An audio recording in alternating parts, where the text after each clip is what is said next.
After the group trip, I found a $12,000 charge on my card. My sister said it was for the whole family. Don't ruin the vibe. I smiled and said, then you'll love what's coming. That's when the floorboards started shaking. I wish I could say I was shocked, but honestly, I wasn't.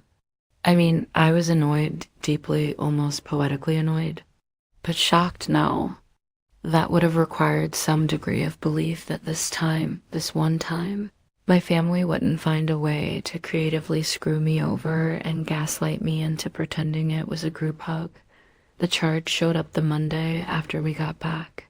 I was sitting in my apartment, still in the hoodie I'd worn on the flight, trying to remember if my suitcase was still in the car or had somehow made it into the hallway.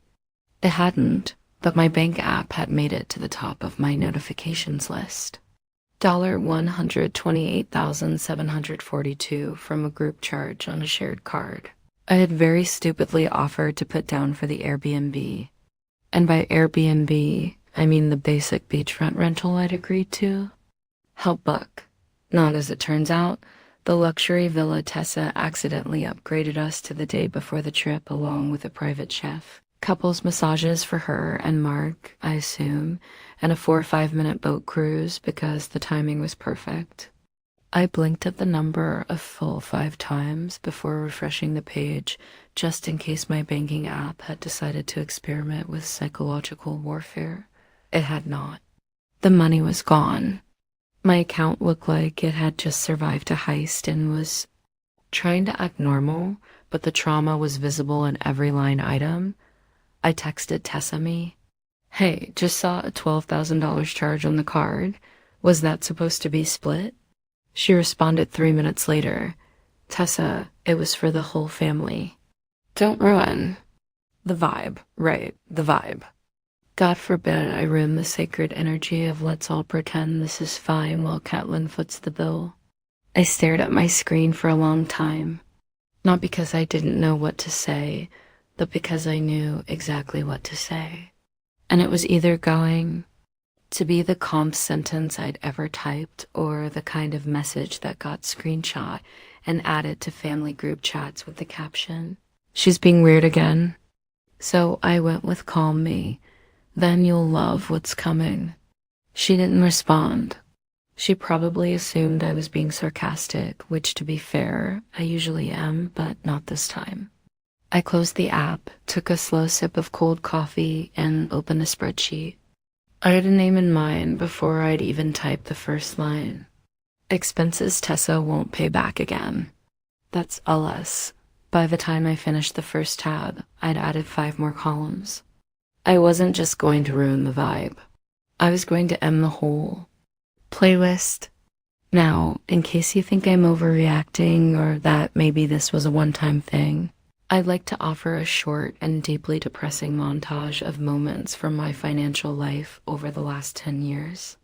Age 23, Tessa borrows $500 to cover an emergency vet bill. The pet, a goldfish, the emergency, she forgot to feed it. The $500 never returned. Age 26, she borrows my car for 2 hours, comes back 3 days later with a cracked bumper and a new boyfriend. Age 29, I co-sign a lease for her because she can't afford the deposit. She gets evicted for throwing an engagement party that included a live DJ and a smoke machine in a 1-bedroom. So, no, this wasn't new. It was just bigger, more dramatic, and frankly more expensive than usual. After the vacation, the group chat stayed lively for exactly 3 days. Tessa sent pictures of sunsets and cocktails with captions like Hatch, Family Vibes, and Best Trip Ever. Everyone responded with heart emojis and fire gifts. No one mentioned the money. I stayed quiet, not because I didn't care. I deeply cared, but because I'd learned something important over the years.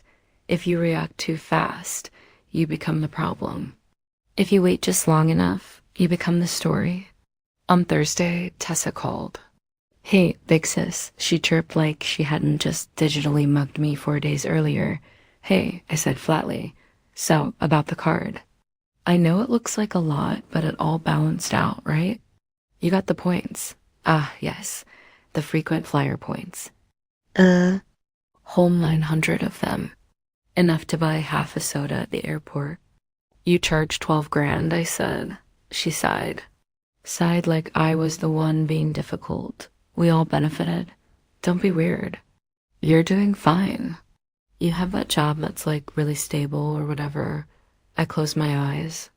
I could practically hear her, flipping her hair through the phone. I work in it, I said. Not as a human ATM. She laughed. You're so dramatic. Anyway, I got to run. We're looking at places in Tahoe for Labor Day. Talk soon. She hung up before I could answer. I stared at my wall for a solid 10 minutes after that call, listening to the faint buzz of my fridge and wondering if it would be cheaper to just let it devour me than deal with another family trip. Then I opened a folder on my desktop called Receipts. I hadn't looked at it in a while, but it was there. Years of emails, Venmo screenshots, canceled checks. I wasn't saving them to be petty. I was saving them because I knew deep down this day would come. I had every bill I ever covered. Every time someone said, "Can you spot me just for now?"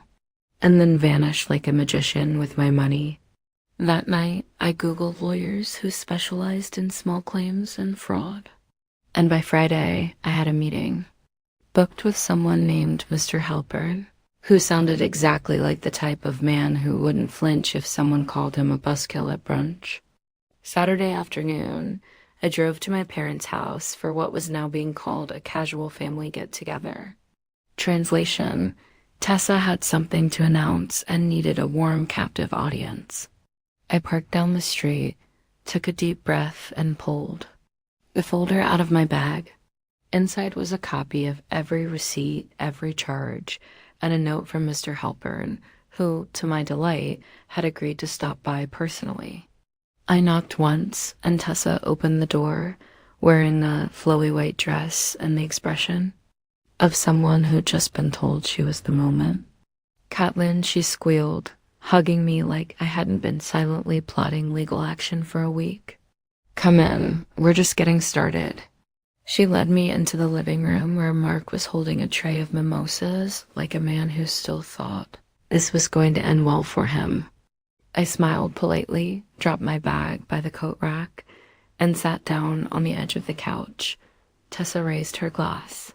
"So happy we're all here. Seriously, this is what family's all about." I nodded once, "Then you'll love what's coming." And that's when the floorboards started shaking. The floorboards had started shaking, not from some ghostly force or explosive karmic justice, unfortunately, just someone heavy walking up the steps. Slow, deliberate footsteps that made the whole house vibrate like it knew something was about to go very, very wrong. Tessa didn't seem to notice. She was too busy raising her glass and soaking in the moment, like she'd just been crowned queen of Sunday brunch. I turned my head slightly toward the door and waited. That's all I had to do. Just wait. But we're not there yet. Let's rewind for a second, because the thing about people like Tessa is they don't become monsters overnight. It's a long game, a slow, exhausting erosion of boundaries wrapped in charm and just enough, but for family guilt to keep you from blowing everything up too soon. You know those strong older sibling memes, the ones where someone is photoshopped, holding the world together while everyone else sleeps peacefully? That was me, except no one made a meme. I just quietly paid bills I didn't owe and smiled through gritted teeth, while everyone else forgot their wallets for the 5th meal in a row. It started small when I was 19. Tessa asked me to buy her concert tickets because she couldn't figure out the checkout page and promised she'd Venmo me immediately. She never did, but she did post a photo with the caption "front row." Manifested this. By 21, she had convinced our parents that her spring break trip to Kinkin was an educational cultural experience. Somehow, I was the one who loaned her the spending money because you've got that job now, right? That job. I was working at a phone store and eating instant ramen 5 nights a week. Every year, it escalated. By 25, she'd asked me to consign her car loan. When I hesitated, Mom pulled me aside and said, "She's your sister, Catelyn. Families help each other." Which in our family really meant you help, she spends. Tessa didn't thank me. She took a selfie with the keys, tagged it #selfmade, and left. Me unread. You might be wondering, where were the parents in all of this? Let me paint a quick picture. My dad is the human equivalent of background noise. He spends most of his days scrolling through sports forums and emerging only to say things like, "Don't start drama," or "this again." My mom, on the other hand, is a master of the guilt smile. You know the one? It says, "I'm not mad, just disappointed. But also, I expect you to pay for this." She doesn't yell. She just sigh a lot, and then says things like, "Tessa has a lot on her plate right now. You don't understand what it's like to be the youngest. You're doing well. Why can't you just be generous?" What they meant was, you're responsible, therefore you owe us everything. So when the group trip came up, I already knew how it would go. Tessa messaged me 2 months before. "Tessa, family trip idea, Airbnb by the coast. Everyone splits it. You in?" What I should have said. "Only if we all prepare and sign a blood oath." What I actually said. Sure, because I'm a coward, or was. I assumed splitting meant what normal people mean, divide costs evenly, and pay before the trip. But Tessa had a different vision. Turns out she upgraded the Airbnb without telling anyone, booked a chef, booked a private cruise, added extras that made no sense for a family trip, like monogrammed robes and a personal beach mixologist. I still don't know what that means. And she put it all on my card because I was already on the booking. And when I found out, it was for the whole family. Don't ruin the vibe. Of course, back in the present, I was still sitting on that couch, trying not to choke on the scent of overpriced candle wax and Tessa's delusion. The footsteps were louder now. Mark looked toward the door, frowning slightly. He didn't know what was happening, but he could smell a shift in the air. I could tell that was fine. I wasn't in a rush. I pulled the folder from my bag and held it in my lap. A thick stack of papers neatly tabbed, receipts, screenshots, a notarized letter from Mr. Halpern, and a breakdown of every expense tied to my card since 2017. I had charts. Tessa was still talking. She'd moved on to a story about how someone literally begged her to become an influencer. "I mean, it's exhausting being this magnetic," she said, flipping her hair like she was being filmed. Mark chuckled and offered me a mimosa. I declined. I'd need my brain fully online for what was coming. That's when Mom shuffled in from the kitchen, holding a plate of avocado toast like it was a peace offering. "You're quiet, sweetheart," she said gently. "Everything okay?" I looked at her, really looked. There was no awareness, no recognition that anything had gone wrong, no apology. "No, I heard about the charge. Let's talk." "Just vibes and brunch and silence." "I'm fine," I said. "Just waiting." "For what?" she asked. I didn't get to answer because the door creaked open and someone stepped inside. He was tall, mid-60s, gray hair, neatly dressed, a black leather satchel over one shoulder. Tessa blinked. Hi, can we help you?" He adjusted his glasses. Calm, professional, the kind of calm that means he doesn't need to raise his voice to destroy you. "I'm looking for Tessa Morgan," he said.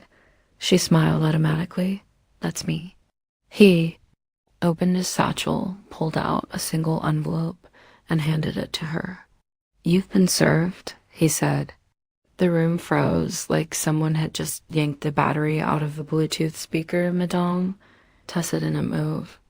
Mark leaned forward, confused. Mom stood in the doorway, toast still in hand. Dad from the hallway muttered, "What's all this?" I stood up slowly and straightened my jacket. No yelling, no drama, just facts. But this wasn't the end, not even close. Because what Tessa hadn't realized yet, what no one had realized, was that the envelope in her hand, that was just the beginning. For someone who never stopped talking, it was impressive how silent Tessa got. She stared at the envelope like it might bite her. Her fingers didn't move. Her face didn't change. It was the quietest I'd ever seen her.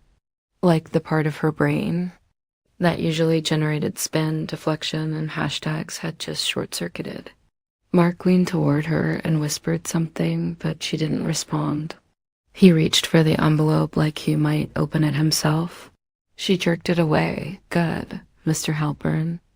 Ever the professional gave a polite nod and turned to me. If you need anything else, you have my number. I do, I said. Thank you. He left the same way he came in, calm, unbothered, as if he had 6 more brunches to ruin before lunch. The silence that followed was awkward, to put it lightly, like someone had hit pause on a sitcom exactly the wrong moment, except no one was laughing. Just Tessa, frozen with a legal envelope in her hands, and the rest of the family looking like they'd walked into the middle of a play with no script. What is this? Mom asked finally, her voice low but sharp. Tessa didn't answer. Mark turned to me. What the hell, Catelyn? I tilted my head. Are you confused or just hoping I am? Mark blinked. You brought a lawyer to brunch? I didn't bring him, I said. He brought the law. There's a difference. Tessa finally found her voice. Barely. This is ridiculous. She snapped. You're suing your own sister? I shrugged. Not suing, just pursuing repayment formally, legally, since all other methods seem to be incompatible with your lifestyle. I told you I'd pay you back, she shouted. Really? I pulled out my phone. Because I've got our last 30 messages, and not a single one includes an apology, a payment, or even a Venmo request. Unless I missed the part where don't ruin the vibe counts as financial restitution. Dad spoke up from behind his newspaper like, he just remembered he had a daughter. Catelyn, come on. This is family. That line, I said, has been used to excuse everything from unpaid rent to stolen identity. So, unless you're planning to say something original, maybe just sit this one out. His mouth opened, then closed. Back to the sports section. Mom stepped forward, placing her hands on the table like a disappointed guidance counselor. You could have talked to us first. I did, I said. For years. I meant recently. You mean after the $12,000 unauthorized charge? I said. Or after the 5 years of being treated like an unlimited debit card with a Wi-Fi connection? Her lips pressed together. No comeback. Just that tight, polite fury she wore whenever the truth made her look bad. I can't believe this, Tessa muttered. This is actually happening. You know what's wild? I said, neither can I. She looked up. Her eyes were glossy now, not from sadness, but from the shock of someone not backing down. You're blowing this way out of proportion? No, I said, sliding the second copy of the spreadsheet across the table. I'm finally giving this the proportion it deserves. She didn't touch it. Mark did. He flipped through the pages slowly, each one.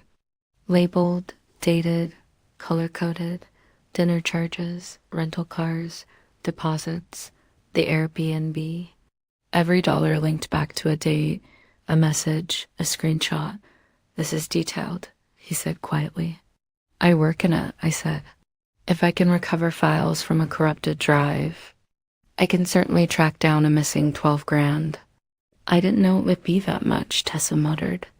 Then maybe don't put the entire resort economy of Santa Barbara on someone else's card. Mark put the spreadsheet down and cleared his throat. Okay, look, maybe we went overboard. I said. He paused. Fine. Tessa went overboard, but can't we settle this quietly, like outside of court? I nodded slowly. Sure, pay me back in full, plus legal fees, plus interest. He blinked. Are you serious? As a heart attack. Come on, that's not reasonable. I stood up. Neither was putting a $2,000 spa day on my credit card because he wanted matching robes for a sunset photo. Tessa made a sound, half gasp, half rage burst. This is humiliating. Correct, I said.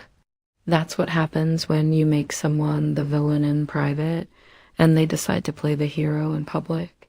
You've always hated me, she said suddenly. That's what this is really about, I laughed. I couldn't help it. No, Tessa, I've always pied you. There's a difference. She stood up too, fists clenched. You think you're better than me? No, I said. I think I'm done letting you convince me I'm worse. And with that, I turned to go. Catelyn, Mom called out. Please don't do this. I looked back. I already did. The door clicked shut behind me. And for the first time in years, I didn't feel guilty. Not the polite kind of guilt that hangs in your throat after every family gathering. Not the quiet ache in your chest when someone says, you've always been the strong one. Not the half-whispered, can you help? Just this once. That turns into a routine. No guilt, just air.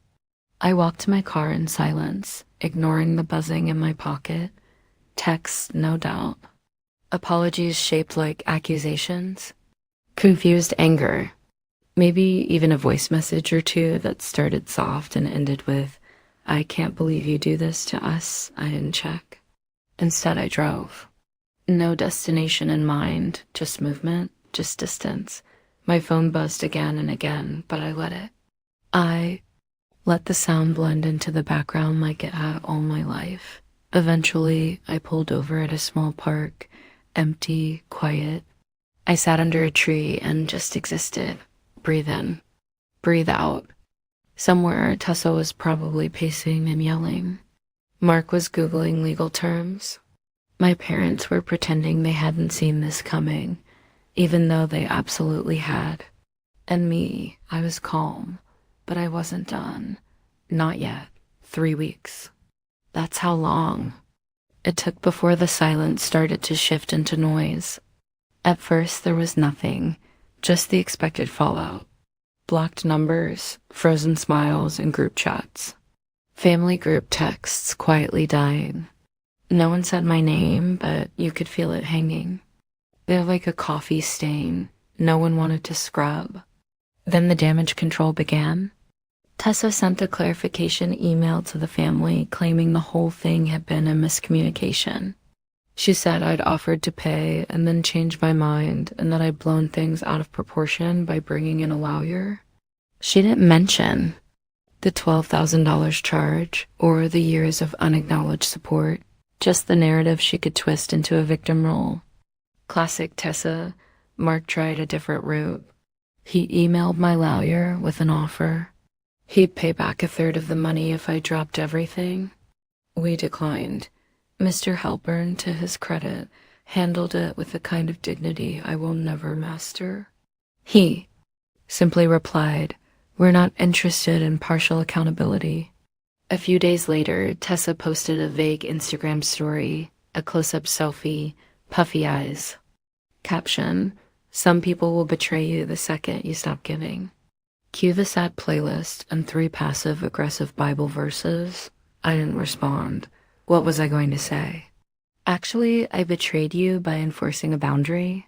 Sorry I didn't Venmo.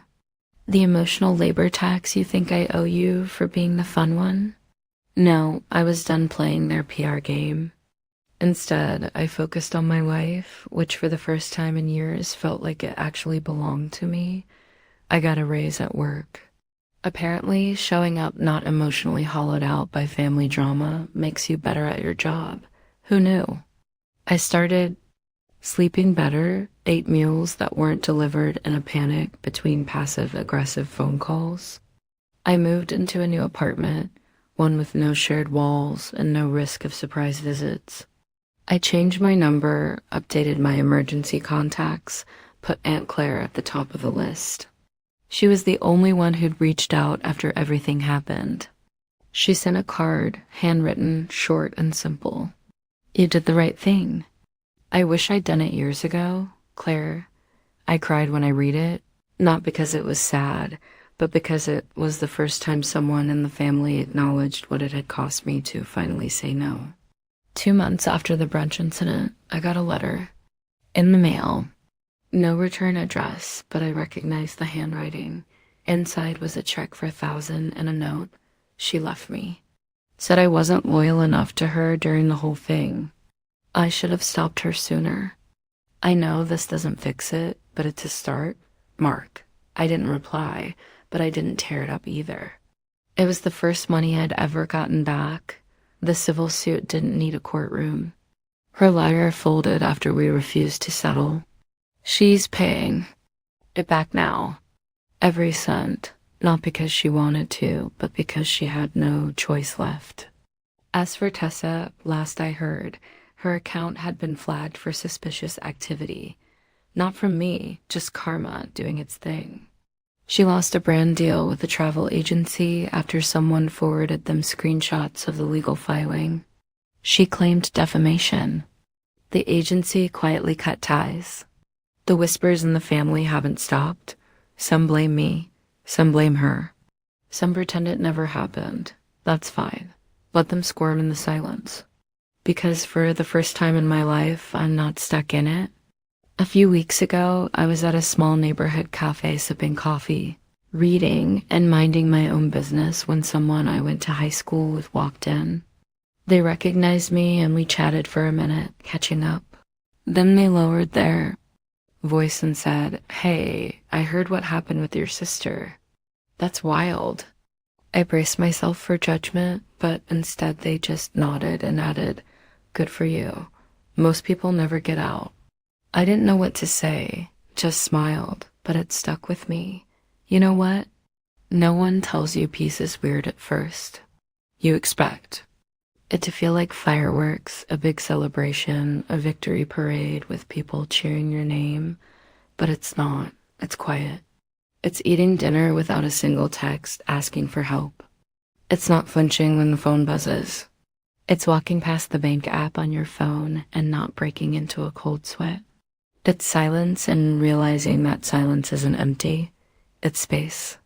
Room for your own voice, your own thoughts, your own life, and that's worth more than anything they ever took. I still think about it sometimes. That moment, the envelope, the look on Tessa's face when someone finally told her no and backed it up with paperwork. Part of me wishes it didn't have to go that far, that someone else would have stepped in sooner. But maybe, just maybe, my parents would have said, "This isn't okay," instead of, "Can't we just move on?" But another part of me knows if I hadn't done it then, I never would have done it at all. If I hadn't made a scene, I'd still be paying for hers. Sometimes I still wonder if I went too far. Should I have tried one more conversation? Another chance to explain how much it hurt? Another round of quiet disappointment that no one heard me? Or maybe, just maybe, this was the only way they'd ever listen. What do you think? Did I go too far? Or was I finally just setting a boundary they couldn't ignore? Let me know in the comments. I want to hear what you'd have done. And if you made it to the end of this story, don't forget to subscribe for more just like this. Because sometimes